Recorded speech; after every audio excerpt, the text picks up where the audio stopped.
Thank you, President Ford. This is an exciting day. We are so thankful for our companies for being here, taking time out of busy schedules to come and help us recognize our students. We are appreciative of parents and family members and friends being here as well. We're super proud of our students. This is a competitive program. This program has been in existence for 8 years now, and it's gotten more and more competitive every year. Not every student is selected. So students, be proud of yourselves and this wonderful opportunity that's being placed before you. And parents, I hope you're proud as well.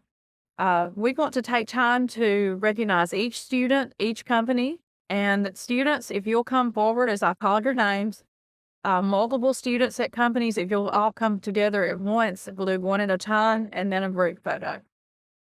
And as you come forward, we'll sign at the table and then take a photo.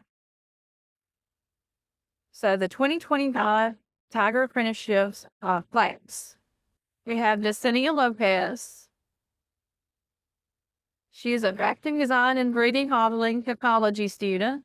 She's a second-year student from Pontotoc, Mississippi.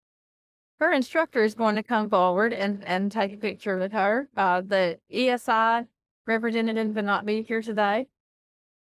Mr. Jeff Melson is happy to join Yesenia and celebrate her signing day.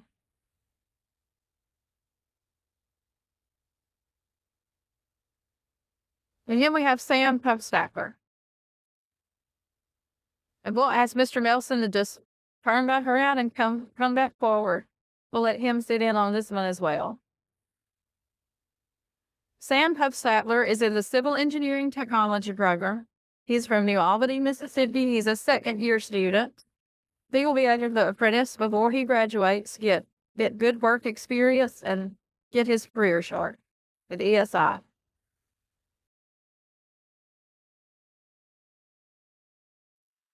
I'd like to point out that this is a wonderful partnership that we have with Accelerate Mississippi, providing the funding for this program. Also with Three Rivers Planning and Development District, they help us with this program as well. We couldn't do the program without Accelerate and Three Rivers helping us along the way. It's a great opportunity. Again, we're in our 8th year. We're just super proud of our students. We're especially thankful for our companies for investing in Northeast, our programs, and our students.